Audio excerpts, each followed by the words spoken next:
पिला मानकु जदि आपण किसी हेल्दी स्नैक्स दबा पई चाहउचंती ताले गोटे जगह रे आपण गोटे कप प्लस 1/4 कप आटा नै जिवे ग्राम्स रे 160 ग्राम रो मापी के आटा नै जिवे सेथिरे 2 बड़ चम्मच मिल्क पाउडर 4 बड़ चम्मच कस्टर्ड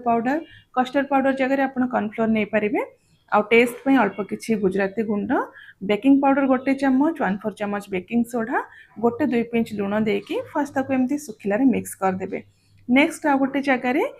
4 रु 5 चम्मच नहीं जिबे घी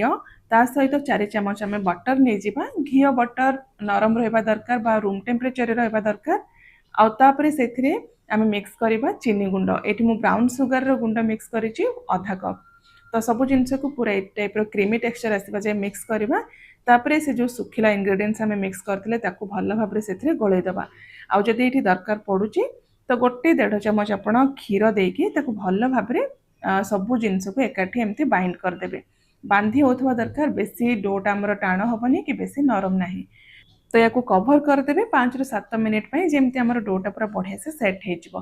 5-7 मिनिट पर से जो डोटा को लेकिन एमती गोटे रोलिंग बोर्ड उपर हल्का हाथ में प्रेस करदेवे जदि चाहिए आप बेलना काठी भी टिके मोटा करके बेलदेवे आ बेली सारा पर जदि एमती कुकी कटर अच्छी से आप छोट बड़ करके काटी पारे ना छुरी रे आपणकर मनपसंद सेप्रे भी काटी पारे तापर गोटे बटर पेपर लाइनिंग करके जेकोसी गोटे प्लेट रे आपण गैस स्टोव उपरे जेकोसी बड़ जगार बेक करें ना जदि ओवन अच्छी 160 डिग्री रे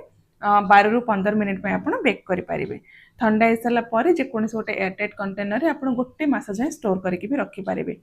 तो ये जो हेल्दी अटा बिस्किट बा अटा कुकीज रो पूरा full out details recipe channel upload हो सारी से बहुत सारा छोट छोट टिप्स भी शेयर करिछि जदि आपण चाहूचंती चैनल को जाइए तार फुल रेसिपी भी चेक करें।